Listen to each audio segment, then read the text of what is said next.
Welcome to the GK objective biology channel. तो भाई ये एनएमसी का नया ड्राफ्ट आ गया है फॉरेन कंट्री से एमबीबीएस करने के लिए। तो अभी रिसेंटली ये ड्राफ्ट रिलीज हुआ है। इसमें कुछ गाइडलाइंस हैं जो कि थोड़ी सी दिक्कत देने वाली हैं। तो 20 नवंबर 18, लेकिन वेबसाइट पे ये 23 नवंबर को अपडेट हुआ है और ये कई साल तक अब वैलिड रहेगा। तो इसकी गाइडलाइंस हम पढ़ लेंगे एक एक करके, और इसमें कुछ कुछ है जो कि थोड़ी सी दिक्कत देने वाली, जैसे इंटर्नशिप के बारे में, 1 साल वहां और 1 साल यहाँ। तो हम एक एक करके गाइडलाइन पढ़ेंगे। Prohibition of foreign medical graduate to practice medicine in India. अब इसमें लिखा है कि no foreign medical graduate shall practice medicine in India unless he is granted permanent registration. भाई फॉरेन से एमबीबीएस करने के बाद उसको परमानेंट रजिस्ट्रेशन ग्रांट चाहिए यहाँ से, in accordance with the provisions of this regulation. अब कौन कौन सी रेगुलेशन नई इंसर्ट हुई है वो हम देखने वाले हैं। Grant of permanent registration to foreign medical graduate.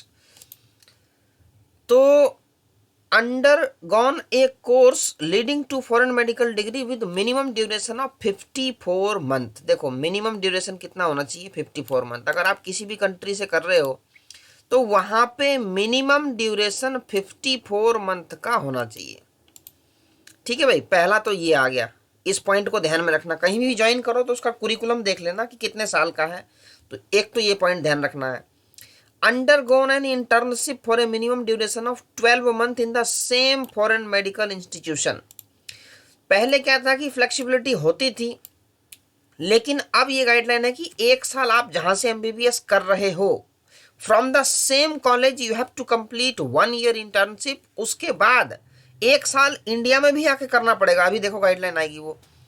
Received A foreign medical degree with medium of instruction in English में ही होना चाहिए। वहाँ जैसे चाइना से या रसिया से किसी भी कंट्री से कर रहे हो तो वहाँ की रीजनल लैंग्वेज में नहीं चलेगा। You have to complete in the medium English, English medium में होना चाहिए। ये गाइडलाइन है। Studied the mandatory subject specified in the schedule 1। जो भी सब्जेक्ट मेंशन्ड है शेड्यूल 1 में वो सारे स्टडी होने चाहिए। Registered with the respective professional regulatory board और otherwise competent to grant license to practice medicine in their respective jurisdiction of the country in which the medical degree is awarded and at par with the license to practice medicine given to citizen of that country। देखो इसमें क्या है कि जो guideline MBBS की degree allot करने के लिए, जैसे सपोज करो आप चाइना से कर रहे हो या रसिया से कर रहे हो, तो जो गाइडलाइंस रसिया के बच्चों के लिए है, जो वहाँ के नेटिव्स के लिए है, सेम वही चीज़ अप्लाई होनी चाहिए जो इंडिया से जाएगा उसके ऊपर। दोनों के लिए गाइडलाइन सेम होनी चाहिए। तो ये एनएमसी वाले अब ये भी वेरीफाई करेंगे कि वहाँ जो एमबीबीएस कर रहे हैं आउटसाइडर, कि फॉरेन के लिए कोई अलग से गाइडलाइन तो नहीं है, सेम गाइडलाइन होनी चाहिए फॉरेन के लिए भी और वहाँ का जो नेटिव है उसके लिए भी।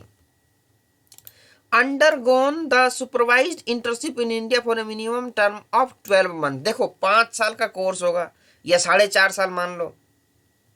1 साल की ट्रेनिंग वहां करनी पड़ेगी, इंटर्नशिप 1 साल की यहाँ करनी पड़ेगी, मतलब +1 कर दो, 7 साल ही मान लो, 7 years.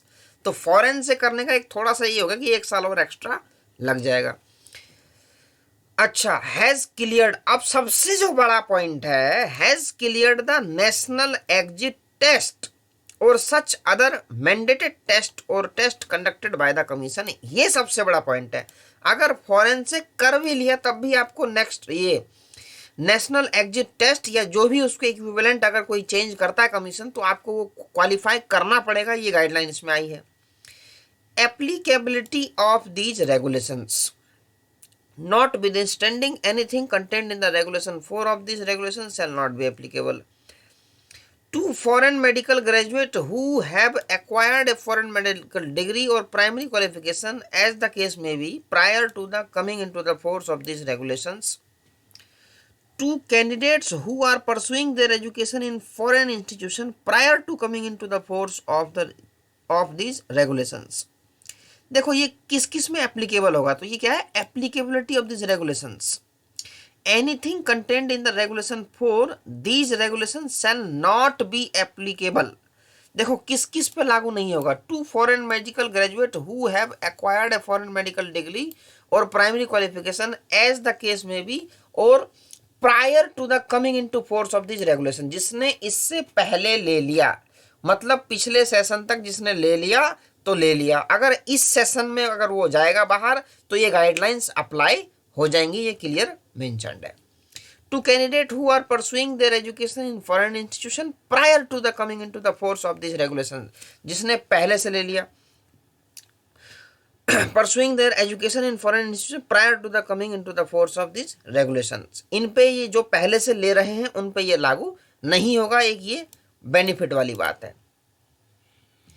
To such foreign medical graduates who are specifically exempted by the commission or the central government as the case may be by notification।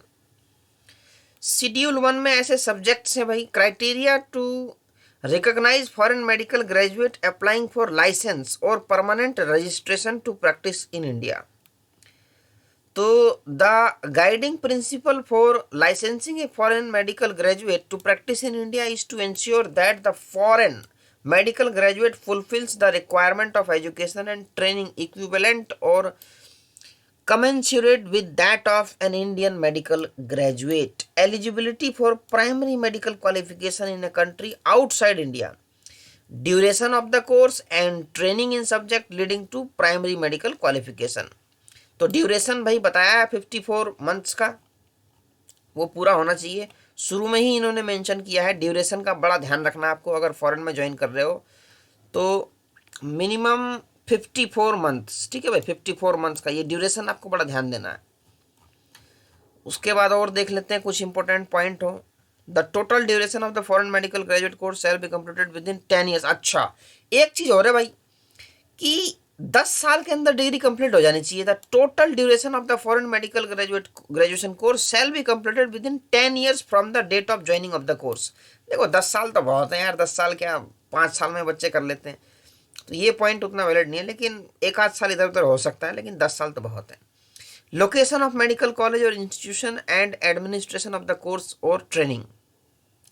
The entire course training and internship और clerkship shall be done outside India in the same foreign medical institution throughout the course of study, and no part of medical training internship shall be done in India or in any country other than country from where the primary medical qualification is obtained। जहाँ पे course हुआ है वहीं पे internship 1 साल की करनी होगी, कहीं इधर उधर नहीं कर सकते। उसके बाद इंडिया में आने के बाद फिर 1 साल करनी पड़ेगी। कंटेंट ऑफ कोर्स और training leading to primary medical qualification, the course and internship or clinical clerkship shall commensurate with the MBBS course of India in accordance with the regulations on graduate medical education 1997 and subsequent amendments thereto, and shall include the subjects mentioned therein। भाई subject भी check कर लेना, आपको क्या करना है, जो भी जहाँ भी आप जा रहे हो एक बार सिलेबस जरूर चेक कर लेना कि सिलेबस इंडियन सिलेबस से मैच कर रहा है या नहीं कर रहा है। ड्यूरेशन ऑफ द कोर्स, तो ये कुछ गाइडलाइन थे जो कि फॉरेन से करने के लिए चाहिए, और ये सारी गाइडलाइंस फुलफिल होनी चाहिए। तो ये नेक्स्ट का जो या जो भी एग्जाम होगा वो मैंडेटरी कर दिया, तो ये भी क्वालिफाई करना जरूरी है। तो सबसे बड़ी प्रॉब्लम इस एग्जाम को क्लियर करने में ही है, बाकी चीज़ें तो लगभग हो ही जाती है। तो ये वाला जो एग्ज़ाम है थोड़ा सा दिक्कत करने वाला। तो ये थी भाई गाइडलाइंस जो एनएमसी की वेबसाइट पे पब्लिश हुआ है 23 नवंबर को, और ये लागू रहेगा जब तक अगला गजट नहीं आएगा, तब तक ये वाला वैलिड रहेगा।